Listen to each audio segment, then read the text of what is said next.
Boa tarde a todos. Infelizmente não posso estar presente nesse momento tão importante desse festival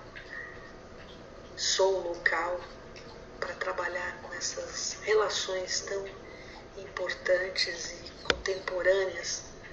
entre o desenvolvimento da economia criativa e a transformação dos espaços da cidade. Temas que são, para mim, muito importantes e muito caros. Numa breve reflexão que eu gostaria de compartilhar com vocês, ainda que virtualmente,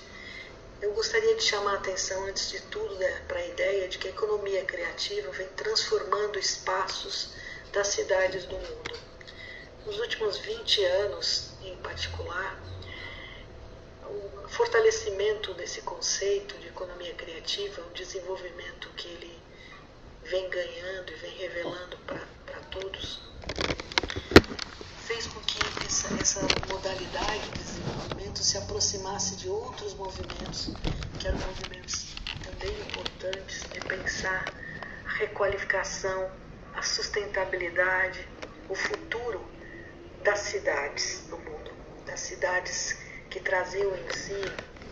tradições, patrimônios, diferentes escalas, diferentes importâncias,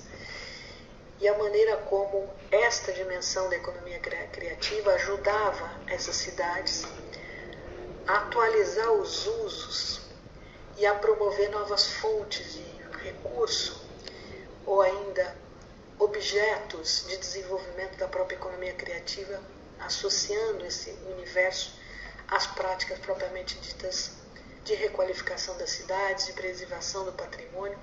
E é nesse sentido que eu gostaria de chamar a atenção de algumas experiências para que, de uma certa maneira, iluminem os nossos caminhos,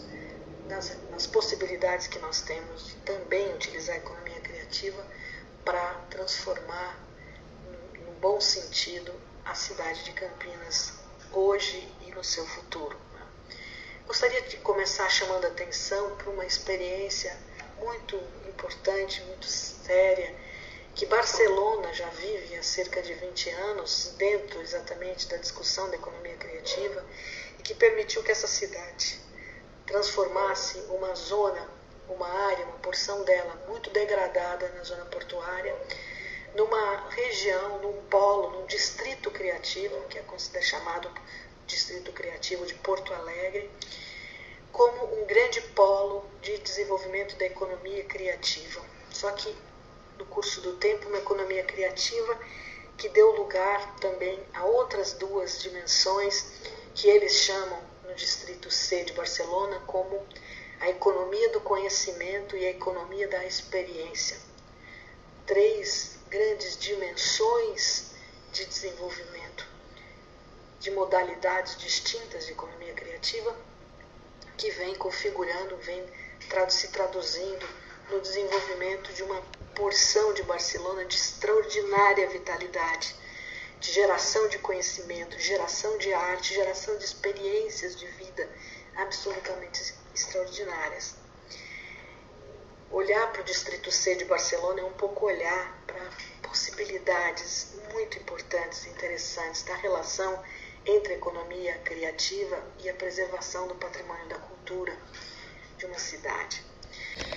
Numa linha parecida, nós encontramos muitas outras experiências no mundo. Particularmente, gostaria de destacar a zona de intervenção da Expo, como é conhecida, em Lisboa, uma área também que foi no passado uma área industrial, em zona portuária, muito degradada já no final da década de 90, que recebe, na ocasião, no final dos anos 90, a Exposição Mundial. E a partir dessa exposição, e já em momentos da economia criativa nascendo como proposição interventora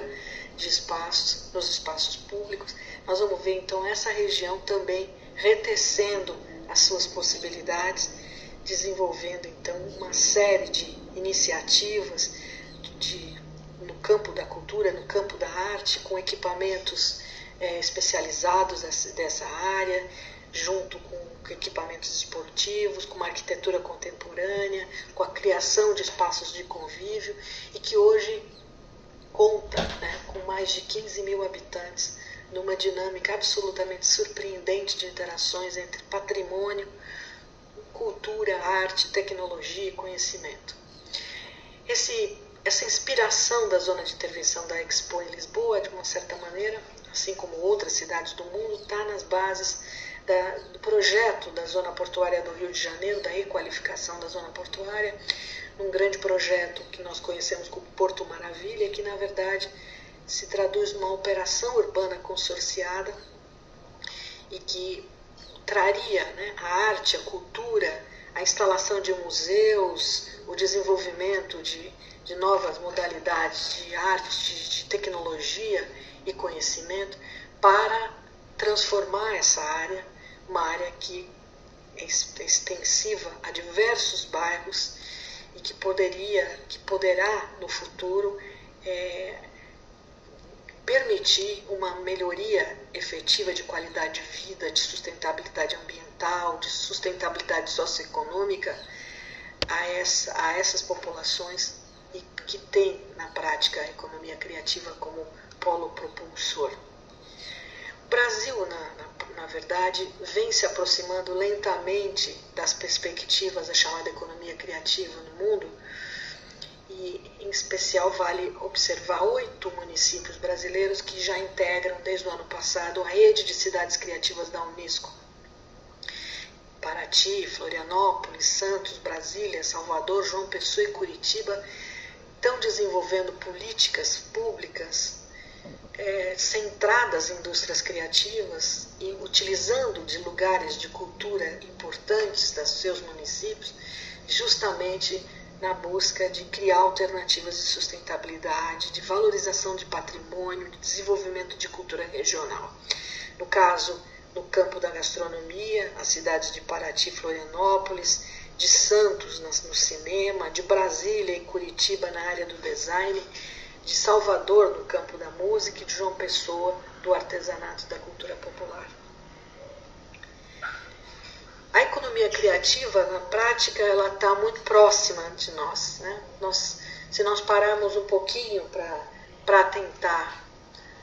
para o que está acontecendo no Centro Histórico de São Paulo, nós vamos poder observar várias iniciativas que são iniciativas eminentemente voltadas para a implantação e desenvolvimento da economia criativa no polo, né, no antigo Triângulo Histórico de São Paulo, e aí observar a recém-inaugurada instituição Farol Santander, né, instalado no Banespão, e que está transformando esse edifício de 1939 num espaço de centro cultural, museu, polo de entretenimento, espaço de criação artística, fomento de inovação e de empreendedorismo. Praticamente na mesma época de inauguração do Farol Santander, o Sesc 24 de Maio, que ocupa agora a antiga sede da Mesbla, e que veio sendo reformado a longa data, mas que agora é que ganha seu lugar, trazendo uma dinâmica de desenvolvimento de arte, empreendedorismo, cultura especial do Sesc para dentro do centro da cidade de São Paulo. Chama atenção também a recém-inaugurado Centro de Empreendedorismo, Tecnologia e Economia Criativa do SEBRAE, que acaba de ser instalado no Palácio Campos Elíseos, na Avenida Rio Branco,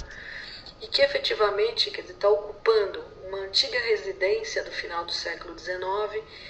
de um grande cafeicultor, para impulsionar, né, um centro de empreendedorismo no campo da economia criativa pelo SEBRAE. É uma coisa extremamente significativa no sentido de plantar, né, essa perspectiva de uma forma muito importante na cidade de São Paulo. Outras experiências, em particular o já antigo Centro Cultural Banco do Brasil, que fica no Álvaro Penteado, que já é uma instituição, né, uma intervenção do Banco do Brasil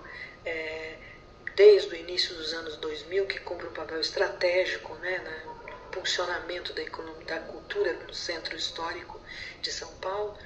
mas também casos como a recuperação recente do edifício Sampaio Moreira, o primeiro arranha-céu de São Paulo em 1924, que agora recebeu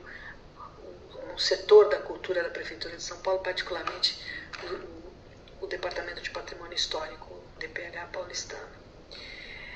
Mas o Centro Histórico de São Paulo, em múltiplos sentidos, em complemento a essas instituições que estão sendo estruturadas, nós estamos vendo iniciativas que são marcantes da implantação de economia criativa num centro histórico, como os projetos de readequação de antigos edifícios para moradia estudantil, como está acontecendo na Duque de Caxias, no centro, num prédio da década de 50, agora completamente readequado aos novos hábitos e comportamentos contemporâneos dos estudantes. Casos como o Tóquio Paulistana, que é um edifício modernista do arquiteto Oswaldo Bratic, projetado em 1949 na Major Sertório, que hoje está se transformando num polo de entretenimento extraordinário. A requalificação de áreas antigas, já destinadas como centros de diversidade, de atividades culturais, como a Galeria Metrópole, que está tendo na atualidade seus bares recompostos e outras experiências no campo do entretenimento, que estão ocupando edifícios históricos e trazendo a força, né, da geração da arte, da cultura, da tecnologia como estratégia de preservação e de melhoria de qualidade de vida do centro da cidade de São Paulo. Mas como que essa economia criativa poderia também nos inspirar, né, a buscar a melhoria da vida no centro da cidade de Campinas, né? Essa é uma questão importante, nós ainda temos muito para construir, existem algumas primeiras experiências. Um destaque interessante me parece sempre a Associação Comercial de Campinas, que vem requalificando um edifício belíssimo que eles possuem de 1940 no centro histórico, e também os trabalhos que essa associação gera no Palácio da Mogiana, que também vem nessa linha de desenvolvimento de uma economia criativa. Mas nós temos muito o que fazer ainda na região central. E nesse sentido, gostaria de destacar, como último momento aqui da minha fala, um projeto que há alguns anos o Instituto dos Arquitetos Brasileiros, Seção Campinas, o IAB Campinas, promoveu, chamado Identidade Arquitetônica, que é um projeto que, na sua primeira fase, contou com os estudos que eu fiz sobre 30 edifícios dessa cidade, edifícios que foram, a partir desse projeto, observados pelas suas trajetórias históricas, nos seus processos de construção, suas histórias de uso. E esses edifícios nos mostram, né, a riqueza, a potencialidade de edificações extraordinárias da cidade, como que poderiam se transformar também em lugares de desenvolvimento da economia criativa, aqui apenas chamando a atenção possibilidades como o Jockey Club de 1925, o Solar do Barão Ataliba Nogueira de 1894, o próprio Palácio da Mogiana de 1891, para nos atermos apenas aos edifícios que a gente consideraria como edifícios ecléticos do período cafeeiro. Uma nova etapa desse mesmo projeto Identidade Campineira, que me foi solicitado desenvolver, mas que ainda não foi iniciado, nos permitiria observar os edifícios, novo conjunto de edifícios, novo estudo sobre os edifícios, agora um processo de verticalização do centro, e que logo nos primeiros momentos que eu comecei a fazer essa investigação, comecei a identificar riqueza, beleza, né, de um patrimônio edificado da década de 30, 40 e 50, que continua pujante no centro da cidade de Campinas e que poderia também ter uma redefinição das suas trajetórias de uso, e poderiam trazer marcas novas, sentidos de uma preservação de um patrimônio que não é só do período cafeeiro, mas é do período pós-café, nas décadas que seguem, e que vão trazendo, que vão registrando essa cidade extraordinária de produção de cultura, de produção de conhecimento, de produção de tecnologia. Campinas efetivamente tem patrimônio para assediar, tem a geração propriamente dos elementos, da produção, né, dessa riqueza no campo da arte, da cultura, da tecnologia, da ciência, e que efetivamente pode fazer futuramente o realinhamento dessa sua produção numa nova dimensão de circulação que abarque a tecnologia, que abarque o patrimônio, a preservação do patrimônio que todos nós adoramos nessa cidade. Eu agradeço a todos pela atenção. Um grande abraço.